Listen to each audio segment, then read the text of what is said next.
Hey y'all, I'm just getting home. Oh, Dolce, you got some eye. Goodness. So it's a Saturday, and I actually had to. I went to a work-related conference today, but I wanted to let y'all see that. Hey, baby girl. Oh, that if anyone who owns a Cane Corso knows that the struggle is real when you have to wear fairly nice clothes like black pants, because if you put on some nice black pants or something like that and the Cane Corso comes near you, you're gonna risk getting slobber stain. So that is one of the big challenges owning this breed. So come on, Papa. So I'm gonna go inside and change. Come on, Dolce. Come on, Dolce. Good girl. But anyway, if you're new to the channel, this is my pack. The one that just passed the big boy. Right there is Ozzy. He's my alpha male. And Dolce, look how good Dolce is. She stays right behind me. Good girl, baby girl. She's my dominant female. And then here comes Lucia. Oops. There's Lucia. She's the female puppy Cane Corso. Uh-oh. Oops, sorry. And finally, there's Tux. There's Tuxie. Tux is my pit lab. He's more lab than pit bull. Well, he's a mix. My rescue. Hi, baby girl. So yeah, let me go inside and change, and I'll come back out. Okay, well, so yeah, I just had to change. Oh, that was so uncomfortable. But I wanted to share that with y'all. That it's something that I hadn't considered before I got my first Cane Corso. It's just little things that you may not, be prepared for. And so I found out the hard way. I had to put some nice clothes on forgot where I was going. I'm not sure. I forgot where, but something that I had to dress up fairly nice, And the dog, it was Ozzy at the time. It was my first Cane Corso. So he, it's something about them that they just know when you're wearing nicer clothes.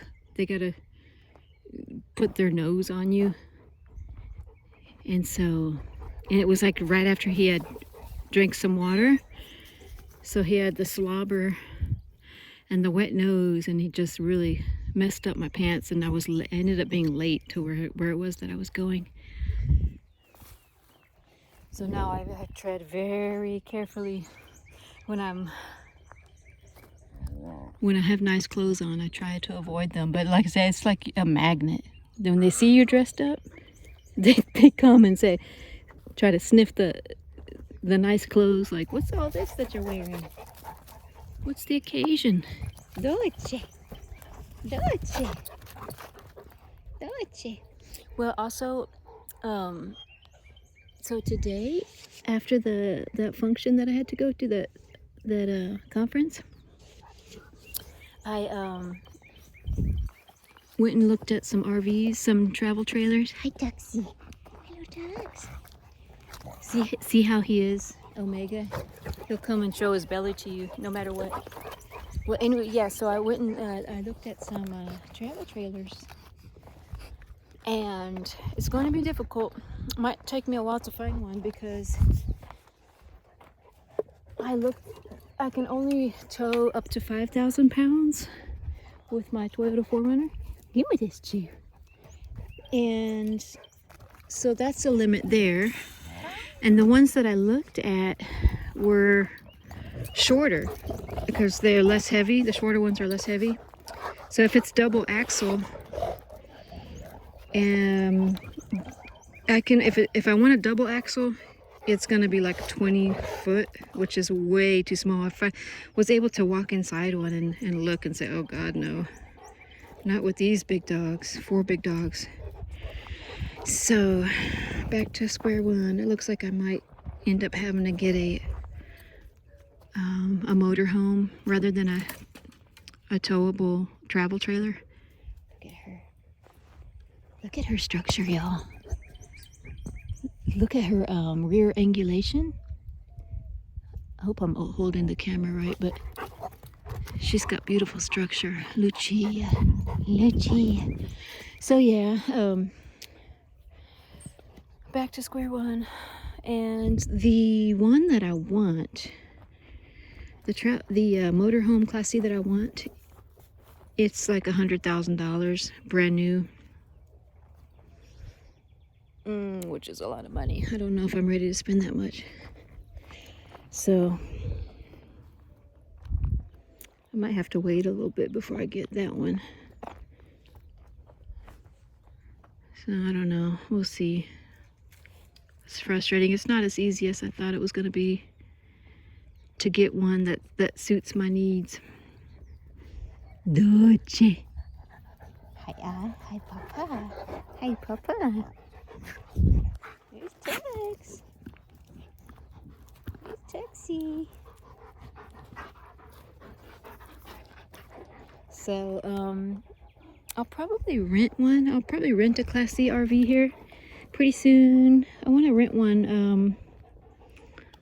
I want to go visit my folks pretty soon, and I'm gonna try and rent one and take some of the dogs, or hopefully all of the dogs, with me, so that way I can leave them in the RV while I go visit. Oh, there she goes again. She's a little bit disrespectful to Ozzy. He's gonna put her down. He's getting angry. Dolce.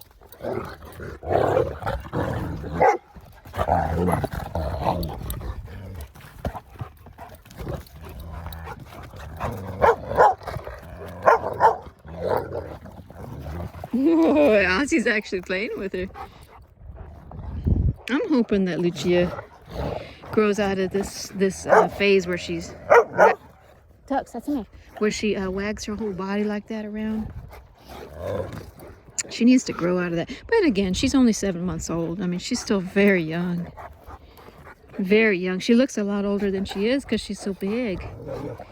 Man, y'all, Lucia weighs about 90 pounds right now. 7 months old. Just about 8 months.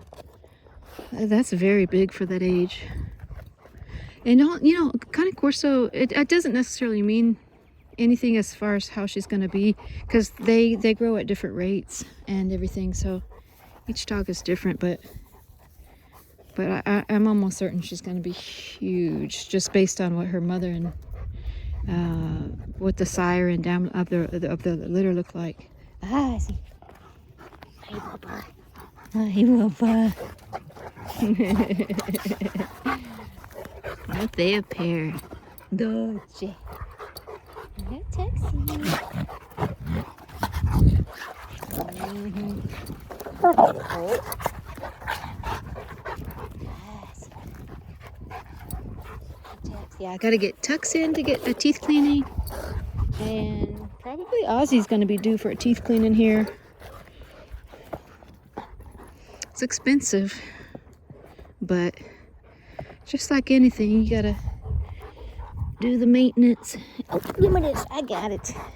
I love the size of a Jolly Ball. Oh, ooh, ooh, ooh. No, Lucia. Sit. Lucia, sit. Good girl. Go get it. Ozzy's already tuckered out. Oh, I thought about this the other day, y'all. All of my dogs right now, if I go by the average life expectancy, Tux and Ozzy are very close. Will be ending, you know, if they adhere to, you know, the general per their breed life expectancy is like, I guess 10 to 12 is generous for a Cane Corso, but 10 to 12 years. So when Ozzy's about that age, Tux will be about 14 years old.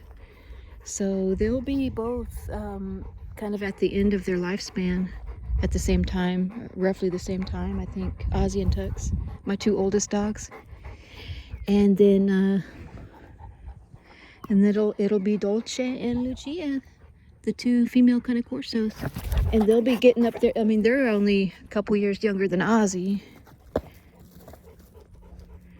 So I may be left with Lucia a couple years after Ozzy and Tux go, assuming that they something else doesn't get them sooner, like God forbid, you know, a cancer or something like that, or accident or something, you know. But so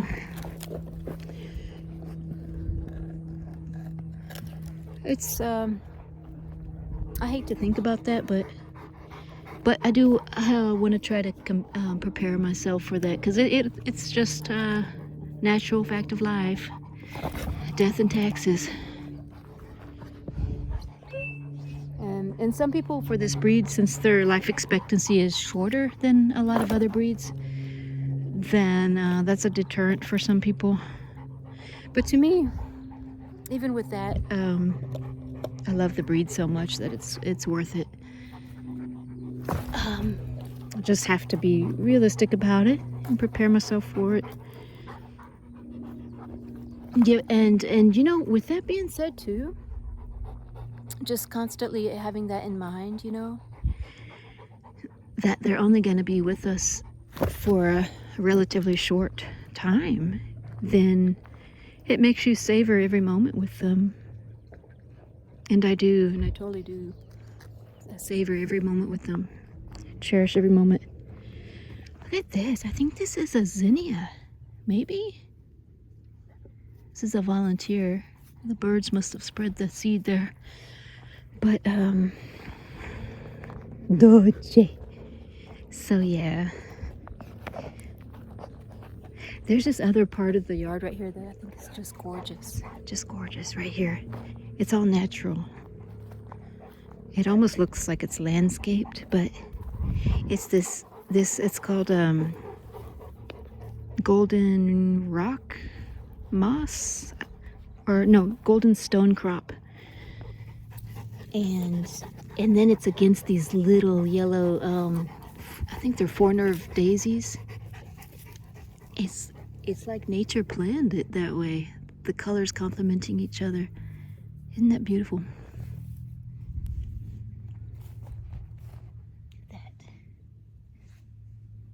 Just gorgeous.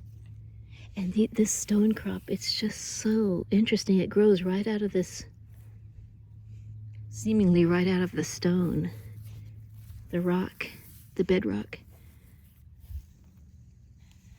So some of the most gorgeous flowers grow in the roughest of conditions, and I've always found that to be true. Like, for example, cactus flowers are some of the most gorgeous flowers I've ever seen in my life. Some of the cactus flowers.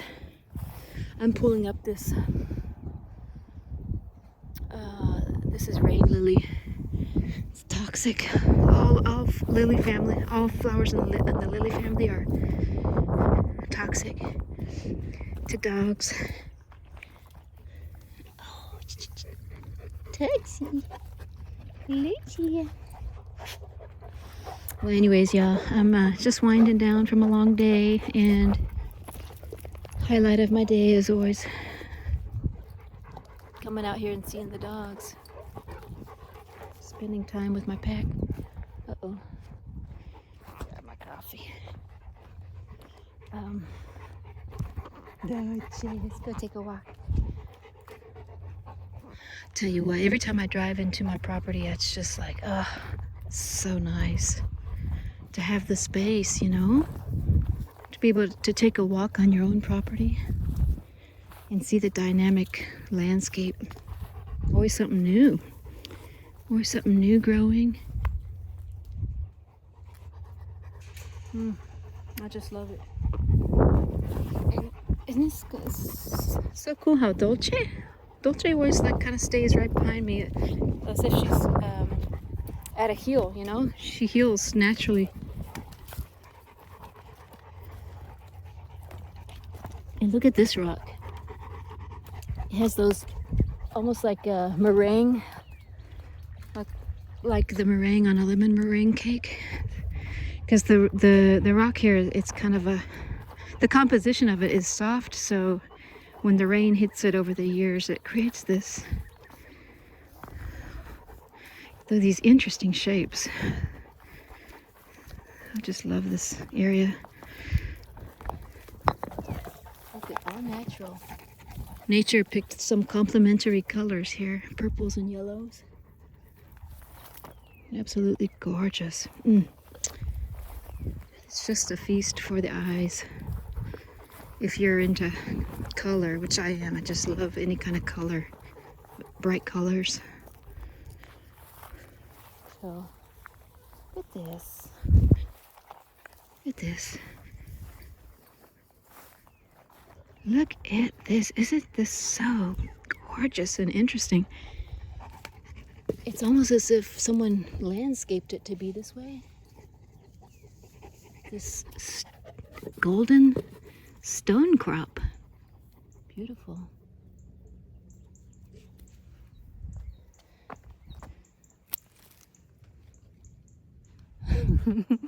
Y'all, I realize Texas, I realize I stray sometimes away from the Cane Corso towards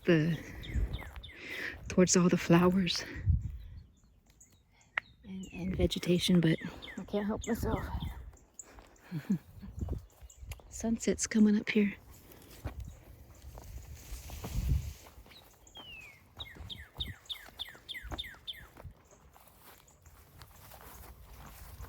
Lucy.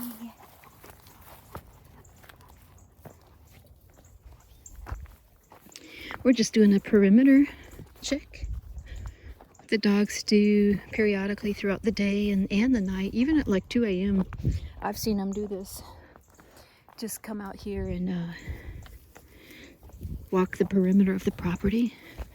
It's a couple acres, roughly, and they'll just come out here and check on everything. Make sure they don't pick up any scents that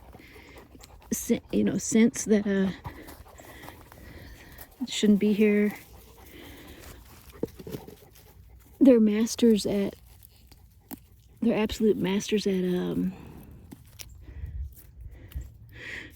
identifying anything new that in their environment.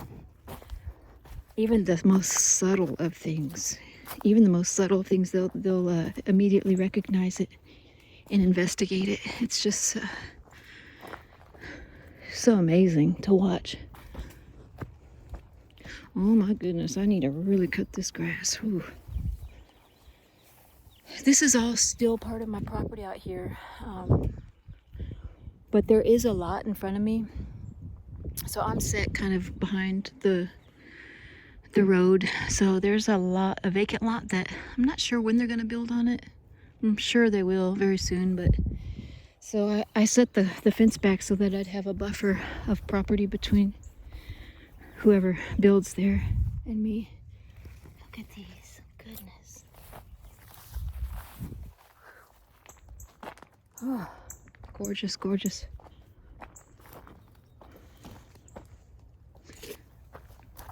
Well, anyways, y'all, I realize I'm rambling, and I guess I'll cut this short while I still can. Probably too late for that, but look at this cow parsley. I think that's what that is. Not 100%. That's beautiful too. Baby girl. She's coming to check on me. Hello, my Lucia. So anyway, I hope y'all having a good weekend. Happy Saturday. Look at this lemon meringue rock. Ooh. It's just so unique. There's Tux. Anyway, I'll catch y'all on the next one. Bye, y'all.